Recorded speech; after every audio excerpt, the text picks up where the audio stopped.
I'll maybe start with you, Una. And I was reading some of the material that was about in 1999, just before Chris Patton reported, and then just after he reported.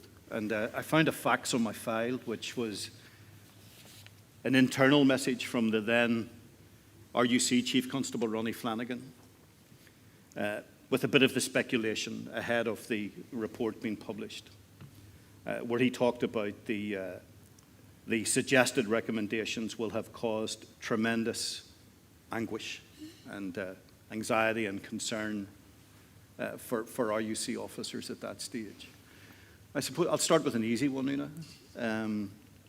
Would you have stepped into policing if it was the RUC, or did it have to be something different for you to take that step? Thanks for the easy intro there, Barney.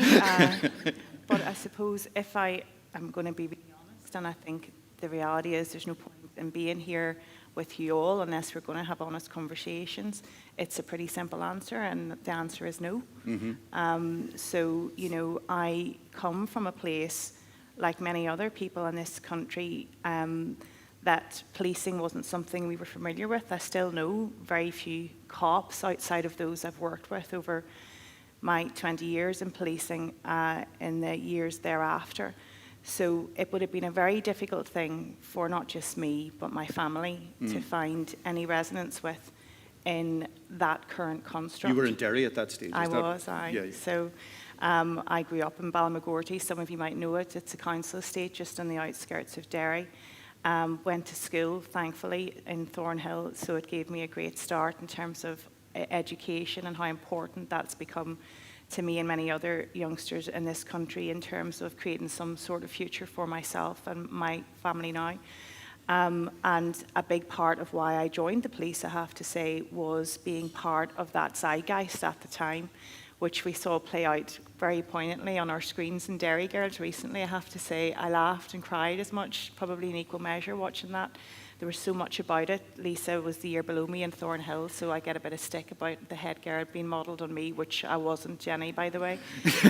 Shades of Jenny, maybe, but no.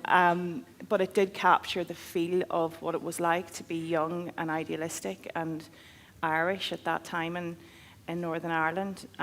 So that change to policing for me was really why I joined the police. Otherwise, I probably would have done what was expected and practiced law. I'd certainly started that journey at the time I chose to be in. Made a few extra bob?